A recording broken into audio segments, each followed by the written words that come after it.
Tim pulled up the pod today. Hey, Dayo, all right, bro. Today, bro. Off a 3 hour sleep. Yes, sir. You had a blast last night? Hey, look, just tell him we just at work. That's all. Hey, Don't worry about it. We just look. clocking in. Look, hey, I swear though, but look, when I got the coat, the sugar daddy on my ass, man, I'm good. It be like that. I'm It good. be like that. We Welcome rolling. to a new episode of The Trenches. There you go. I am your host, Zaire Franklin. Oh man, we got some go, love in the building. We got the guys in the building. Yeah. Oh man, it's gonna be a good joint today. We got some good, we got some bad, and I think we got a little ugly to get to today. But it's gonna be a good joint. Always joined to my brother to my right, Tim. Ooh. I got his back, he got my front. What's up, brother? You know what? What's up, man? Hey, look, like they said, man, All-Star Weekend, you gotta do something special. So we here for it. Oh yeah, for sure, 100%, 100%. Without Come further on. ado, we got two special guests. We had to work over the set real quick because the convo started to get that crazy. Joe with us first to my left, man, master investor. Yeah. They say he got the Crystal ball. ball. Yeah, the crystal ball. Crystal ball. In the world. Miss Cleo of the markets. That's what they say. But guess what? It ain't Fugazi. It's Stamp Ian, brother. What's up, Ian Dunlap? How we doing today, Man, bro? happy to be here. You know, I fuck with you, man. Yes, sir. Thank you for the Appreciate invite. it. Yes, sir. All-Star Weekend been a vibe. We got some shit to talk about. Indeed. Yeah, Indeed. but I'm happy to be here. I'm proud of you too, man. Thank you, man. Yeah, I love Thank what you. y'all doing. Yes, sir. I appreciate it. Appreciate it. To the right, Ty. Ty. Yeah. I'm sorry. I Nap apologize. Ty, aficionado. we got Naptown native. Yeah. Yeah, New England man. Patriots fan. We just gonna get that out the way early. I did you dirty, just like that. First Just of like all, that. Let me clean up my name. International Ty. Oh, you know what I big mean? facts. And I love the coats, man. I fuck with Zaire, man. I love the coats. Yeah, what you gonna said? do the cake? This the Yeah, what you infomercial. said. The Yeah, you infomercial. said, you said don't throw the rock and hide your hand. You You can't said hide that. your Bro, hand. it's cold outside. I can't have homie put me out. You know what I'm saying? No, it's Facts. nothing but love and good Facts. debate. Something that we obviously were talking about off camera that I wanted you to kind of talk about a little bit is that in terms of, entrepreneurial or business acumen, things of that nature, with African Americans being in a space where we're able to like lead and be leaders, either owning a team or doing that thing, doing things like that. Why haven't we be able to to crack that like fifth wall? Why are we not in that space? Why do you think? To not own teams? Yeah, like why? I mean, I think there's an invisible wall that keeps some of us out. Okay. Also, too, the other part is like, a lot of us don't want to own. Doesn't make it a bad thing, but like, if you have to go through all these barriers and you don't have the support from the community, what's the reason to break down a wall? Like, we talk about the XFL, great. There's challenges you're facing when you're taking on these entities, though. We talk a lot about we need to build our own, or will the consumers come, will the fans come, will we have support? Usually no. So why, like, look what happened with Kaepernick. He stood up for us, and then can't get a tryout. People don't even wear the jersey no more. Brittany Renner won't even mention him. Hey, y'all. It's like, fuck. If Brittany not mentioning, yo, that's the least I can get. Like, yo, so you want me to build up a whole ABA, another NFL? No, for what? For what? But I think, and again, like we talked about, which I think to me, studying him and seeing the moves that he did make with that team, you have somebody like Masai. You have that knowledge. You have that ability. Yeah. He can run what you're talking about. I think he can make that move. Yeah. Why is it a bad thing for us to try to get someone to galvanize behind that person? Respectfully, we've done it before. Yeah. But why, like, I think people want to be followers. So until it gets piping hot, like unless a Jay does it or somebody, or LeBron does it. Like if LeBron gets a team in Vegas or something like that, then it's like, oh shit, we need to, and everyone's going to follow that path. Yeah. But we need a trailblazer to be able to do that. That's not going to get a bunch of arrows in their back when they do it. I think it's needed. You don't see that Trailblazer being Magic in DC?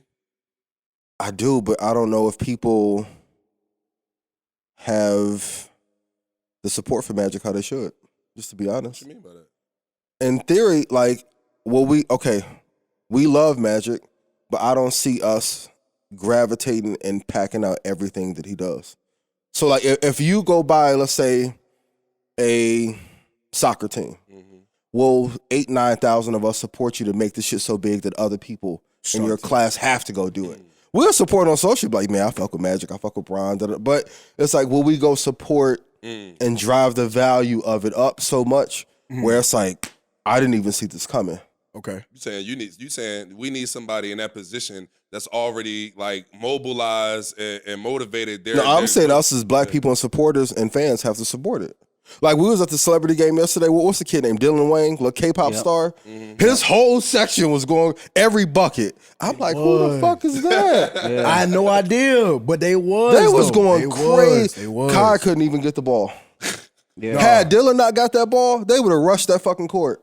No, for sure. They would have got on the court, stopped the fucking game, Ruffles. Throw y'all chips away. Why Dylan didn't get the ball? So my thing is like when we try and build and own, even like with the Grammy thing and the boycotts, like, okay, we may be mad that Beyonce didn't get Album of the Year, but will we stop listening and not subscribe to Spotify for 2 years to make something happen?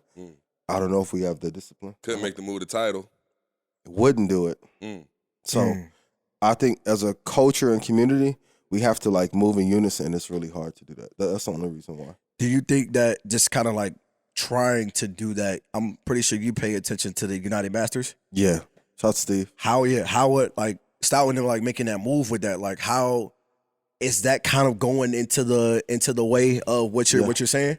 Absolutely. I think Steve has done a great job of taking what he learned from that industry and advertising, but he's also making it friendly for artists. For sure. So like I think another thing too, when people buy teams, what benefit does the consumer have? So when I was growing up in East Chicago, like if I'm a kid now and I'm growing up in Gary, what difference does it make if Steve owns United? Well, I get to own some of that and make more money with him.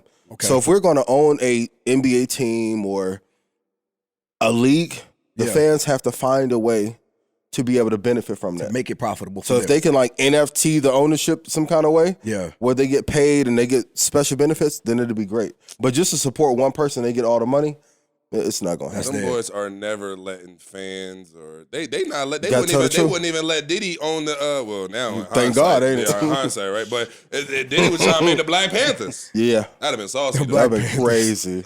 All black with that baby blue. Yeah, that'd been tough. That baby blue. That'd been tough. That'd been tough. Yeah, crazy. But they don't even let. But that's what I'm saying. It's like when you get in, it's even parameters and. I think it's just always different hurdles to get in. I feel like everybody gets in with the best intentions, right? Like everybody gets in saying, man, look, I'm the pioneer. I'm the first person to make this step. I'm doing this for the generations to come. I've cracked this door open for somebody to kick it wide.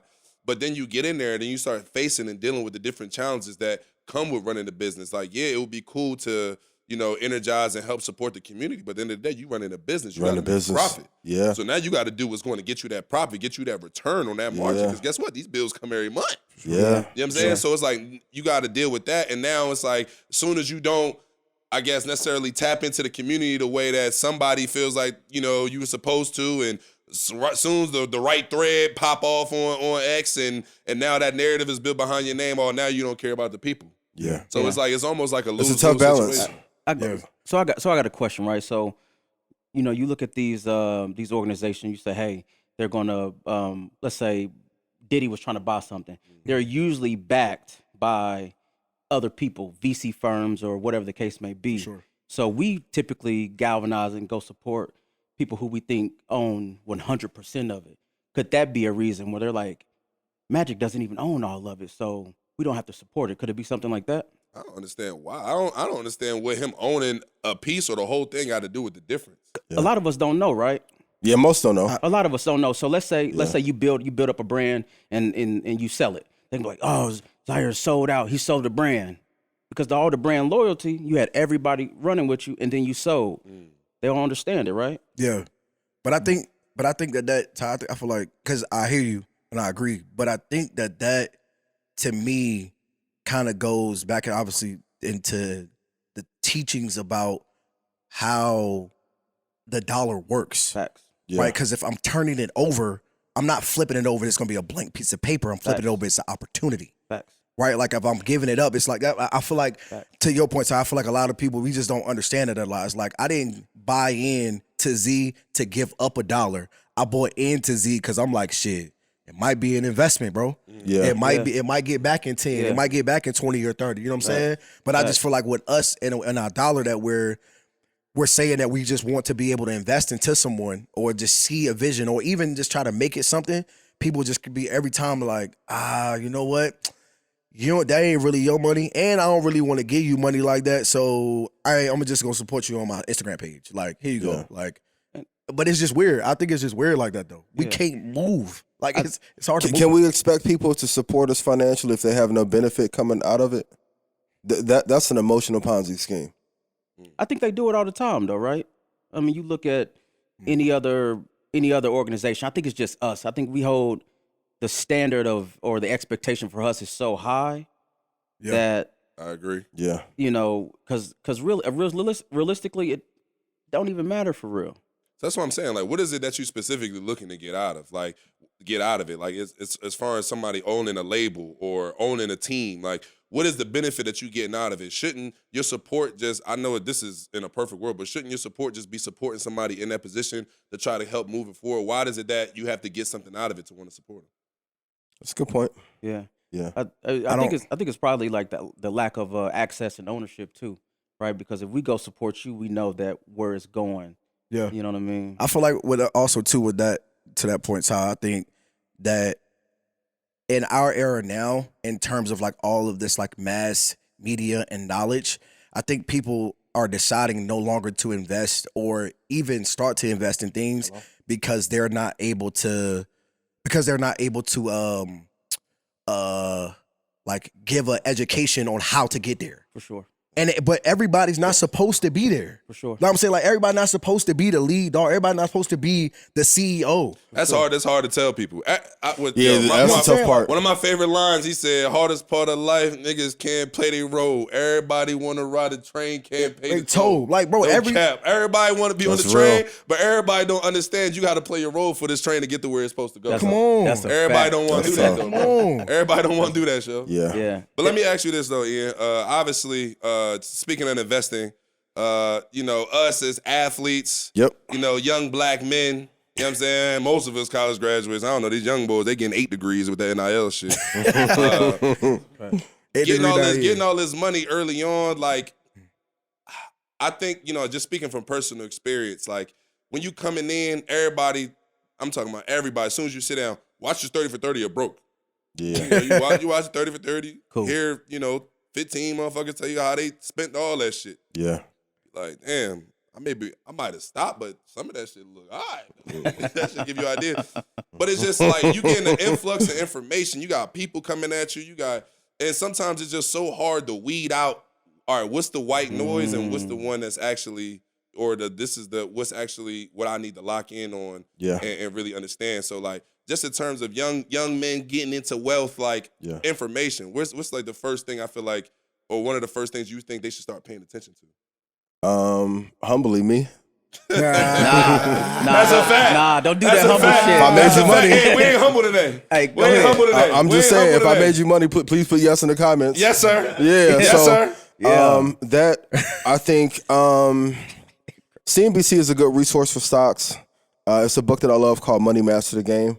So Tony Robbins interviewed like the top 50 people in investing and got a lot of knowledge from them, and they broke down their strategy. But I think you need to listen to the people, who are doing it, either for themselves or they have a track record of doing it for clients. Now, the 30 for 30 for broke, it does matter because like when that money comes in, now all of a sudden everyone sees you as a target.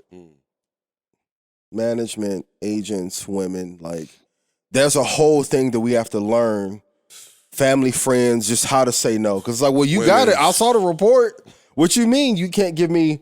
And then the requests become crazy. Can I get 9,000? I'm like, you got to go to the grocery store. What you need 9,000 for? The fuck you buying? Dinosaur eggs? Okay. Let me hold the Hellcat for the weekend. Yeah, it's like, what? What I'm supposed to drive? Right. So, but I think it's really important. I think everyone should like read at least 1 or 2 books per month. You really have to dive in because the thing that's really interesting, like you'll take a person like Paul Tudor Jones, who's like the Michael Jordan of futures trading, make $30 million a month. No one hardly knows who he is. Yeah, I know. So read 1 book a month, tap into some of the information that I'm given, and I think most important just to want to know the information. A lot of time I feel like athletes wait too long until their careers are almost over to want to tap in, and it's like, bro, you have to start immediately. Because my thing is like if you invest into the market. So I always recommend VOO, which is an index fund, VTI, Apple, Microsoft. But like then when you get to ones that can go parabolic, like NVIDIA, AMD, I recommended 3 years ago when it was at $11, 15x return now. So imagine if you would have put 2 or 3 million into that, you can make the same kind of money off the field that you're making on. And that's the thing that I really want to help athletes do is to understand like the same game money that you're making, you should be making outside of the court and field. Well, let me ask you this, because I think the first response you're going to get to everybody is, bro, I got so much going on. I ain't got time to be. You got time for them bitches? I'm telling you. Let me see them IG DMs. Aaron Horn. So the little bitch in Miami, I saw you with. It's a couple of y'all. You know what I mean? Yo, if we gonna talk, he ain't holding no punches, bro.